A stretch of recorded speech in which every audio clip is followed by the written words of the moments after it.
In this video, I'm going to be looking at every single LEGO Star Wars set released in 2019 and giving them a score out of 10. What's up LEGO fans, it's LEGO Man Cam, and in this video I'll be continuing on with the series of taking a look at every LEGO Star Wars set from any given year. Now this was a big year for LEGO Star Wars as it was the 20th anniversary of the theme, and similar to this year, we got some exclusive minifigures split between a number of sets. This year also had the release of The Rise of Skywalker, so this is one of the biggest years for the theme that we have looked at, so grab some popcorn and a drink, sit back and relax while we take a look at all of these LEGO Star Wars sets. Let's go straight into the first set, which is the Naboo Starfighter Microfighter. This one comes with Pilot Anakin as a minifigure, as well as R2's head, and a chibi style build for the yellow Naboo Starfighter. For just $10, it is pretty nice, and getting Anakin in a cheap set is really great. I'm going to give this one a 7 out of 10. I'm not going to spend a lot of time on these microfighters, but next up was the Sith Infiltrator, and this one is also pretty decent. The Darth Maul minifigure is great, and to get a full Sith character with his double-sided lightsaber in just a microfighter is really awesome. LEGO always tends to include sort of smaller characters like a battle droid or a pilot,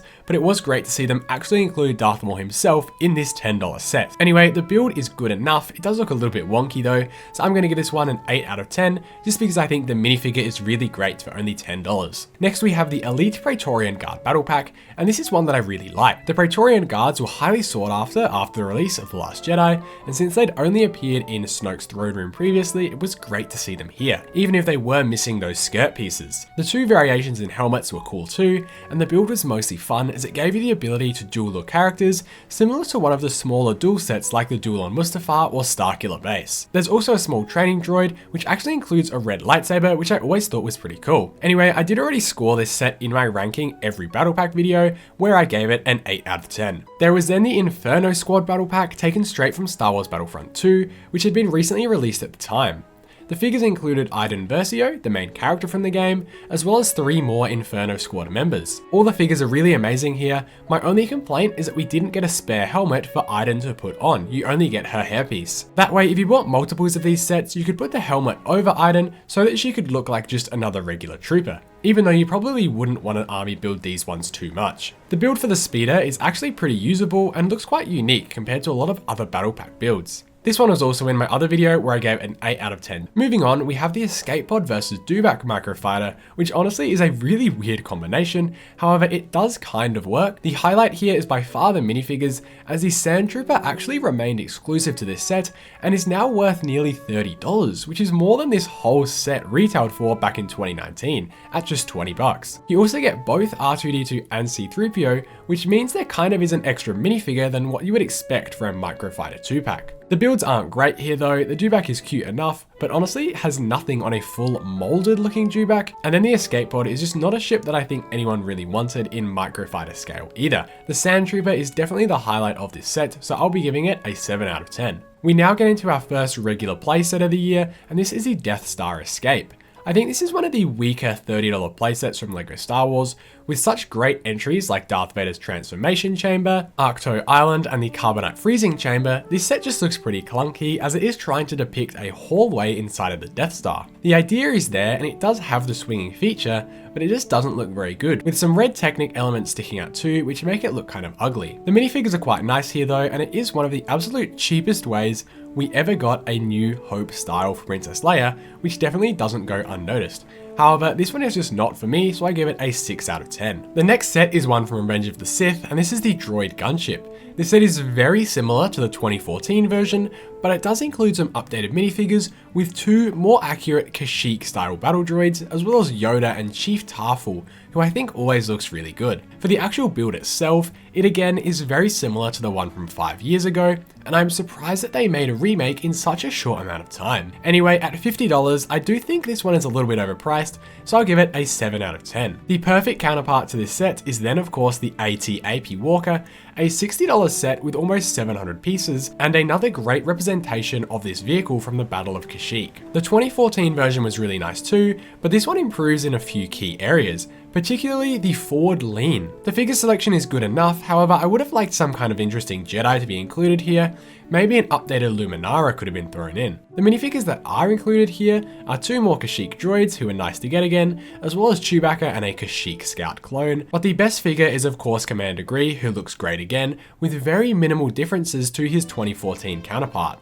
This set for me is a 9 out of 10. I just wish the minifigure selection was a little bit better, but what is here is really nice. Next we have the 4+ X-Wing Starfighter Trench Run. Now I usually skip over these sets pretty quickly, but this one does actually have some nice figures, and the Death Star cannon build isn't too terrible for a juniors set. This is definitely not one of the worst 4+ sets of all time, and I actually can see this one having some use to someone other than a small child. However, it is overpriced again, as all junior sets are, so I'm going to give this one a 5 out of 10. The duel on Starkiller Bas is up next, and I have some interesting thoughts about this one. To me, it just looks really small. Now I know it is again a small set, only being $20 and 191 pieces. However, it just looks like everything is completely shrunk down. And when you fit the minifigures into the scene, there's barely any space for actual play. The Kylo and Rey figures are fine, but personally, this set just doesn't do it for me. Trying to figure out exactly why, I think it might be the trees, since they're just barely taller than the minifigures compared to the actual trees in the scene from the end of The Force Awakens. Anyway, this one is going to get a 6 out of 10 too. To go alongside the previously mentioned X-Wing set, we have the 4+ TIE Fighter. I'm going to say it again, but they actually did a decent junification of the regular TIE Fighter. It captures all the details you need and doesn't need to mess with the proportions too much, even though the wings are a little bit too small for the canopy. The minifigures are pretty boring though, with just a TIE Fighter pilot and a Rebel Trooper. The small outpost build is decent though, and it could definitely be attached to the Yavin 4 set from last year. I'm going to give this one a 5 out of 10 too,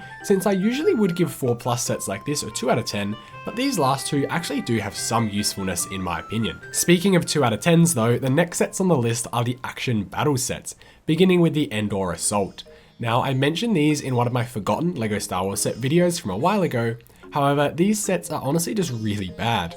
I get what they were going for, the ability to have some shooting and target practice for kids where they could verse friends and play out battles with actual destructive elements. However, these just look so bad in my opinion and really childlike with the huge big red and blue targets, and even once you do remove them, the builds underneath aren't that much better either. The minifigures you get in this one are a Scout Trooper who does look cool with that newly molded helmet at the time, and it also was nice to get another Wicket, the Ewok. But overall this set is just not worth $30 in my opinion, so I give it a 3 out of 10. Continuing on with that sentiment, at the same $30 price point is the Action Battle Hoth Generator Attack. The minifigures here are even more dull than the previous set, with just the most boring Hoth Trooper and a Snow Trooper too. The builds are even smaller as well, however the generators are cool enough, but the E-Web cannon just looks too big. Anyway, I'll get this one over quickly and give it a 2 out of 10 as there's not a lot that can be salvaged here. This year also gave us our only 2 ever Star Wars Resistance sets, beginning with the Major Von Reg's TIE Fighter.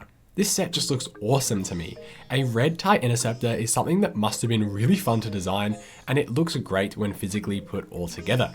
The shaping on the wings does look a little rough towards the back, however I understand that is actually accurate to the source material. Minifigure wise, this set did not disappoint either, including Major Von Reg himself, who looks phenomenal. The brand new helmet mold goes a long way to capturing the menacing look of the character, and the full red color scheme certainly stands out. You get an updated General Leia Organa, who looks very similar to her look from The Force Awakens, but it does have some slight differences. Kaz Ziono is the main character from the Resistance TV series, and is also included here, who looks pretty nice. Bright green is a pretty rare color for LEGO Star Wars sets, so his outfit looks unique amongst almost every other character.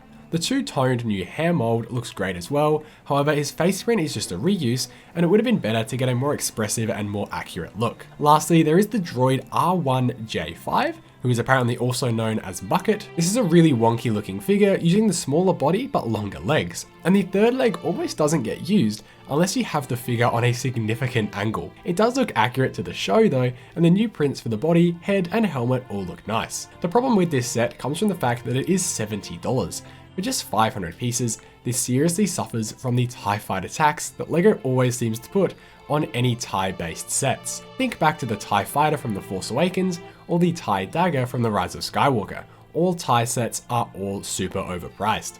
I love this set, but the price is bad, so I'm going to give it a 9 out of 10. Up next is the last of the action battle sets, which also happens to be the biggest and what I think is the best. This is the Action Battle Echo Base Defense. This one comes in at $60 for 504 pieces and 5 minifigures, and there's a plethora of builds here, which I think do look quite a bit better than the other action battle sets that we've looked at. The Echo Base design, while small, does capture the look of the main door and side turret, and I also don't hate the AT-AT or AT-Tiny as I'm going to call it. as it does look kind of chibi-like and a bigger sized microfighter. The minifigures once again though disappoint, with no one unique or special. However, I do question as to whether this was by design to not put any good minifigures in these sets, so that collectors didn't feel pressured to buy these sets since they have pretty bad builds. I mean, even the probe droid looks really bad in this one.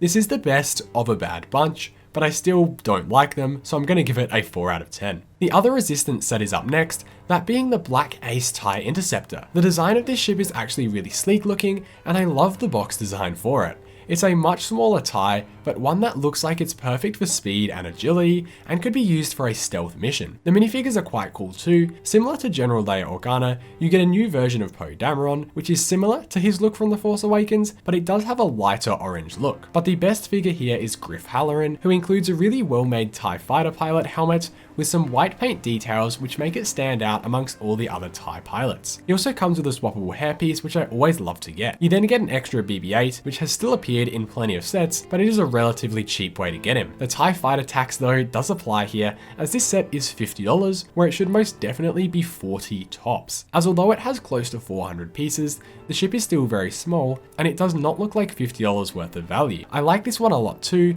just not as much as Major Von Rick's TIE, so I'll be giving it an 8 out of 10. The first of the 20th anniversary sets is up next, and let's start off with the biggest one. This is the Slave One. This is the most recent fully fledged set that we've had that represents this ship, and I think it does a really superb job. There's honestly not much I can negatively say about this set at all, other than maybe the stickers at the top or the front, depending on the way you look at it. The shaping just works really well, and overall it's a great set. In the minifigure department, you get an Empire Strikes Back Boba Fett, who looks pretty great with an awesome cape piece, which they seem to never include anymore, as well as a reused forelom, which still looks good anyway. There's then an exclusive Zuckuss, who looks phenomenal with that new headpiece, and the print work is super deluxe. The Han Solo is nice too, and then there's also the Carbonite mold, which I always think is kind of strange. Now since we've got that new Han Solo hairpiece, the Carbonite mold does still look really good anyway. Then we get the first of our 20th anniversary figures, this one being Princess Leia in her A New Hope Space Buns style. This is such an iconic character,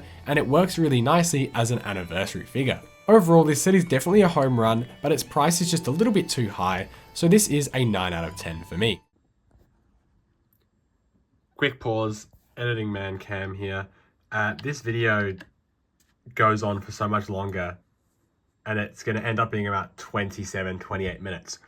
So what I've decided to do is I'll cut it here, and I'll see you in part 2 on the other side. So if you enjoyed, please leave a like, chuck a subscribe, and part 2 should be out just in a few days. Thank you for watching though, and I will see you in the next one. We'll look at the final score in the next part and all the rest of the sets. Thanks for watching.